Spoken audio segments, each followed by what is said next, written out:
இவர் அதை நினைச்சுக்கிட்டு இருக்கும்போதே அந்த ஆப்பிரிக்கனுக்கு தெரிஞ்சு போச்சு இவருக்குள்ள இருந்து ஒரு அவிசுவாசம் வருதுன்னு. அவர் கண்டுபிடிச்சதை இவர் கண்டுபிடிச்சிட்டார்.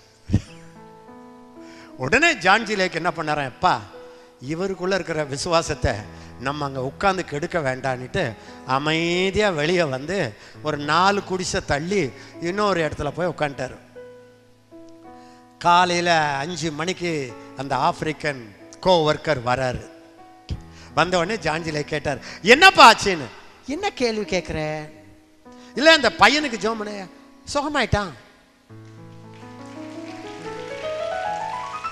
அப்போ ஜான் ஜி லேக் போய் பார்த்து அந்த குழந்தைய தூக்குனா கழுத்து அவ்வளோ அழகா ஃபிக்ஸ் ஆகிருக்குதான். அந்த குழந்தைய தூக்கிட்டு ஆண்டவர்கிட்ட கத்துனாராம், ஆண்டவரே இந்த சபிக்கப்பட்ட அவிசுவாசத்தை எனக்கு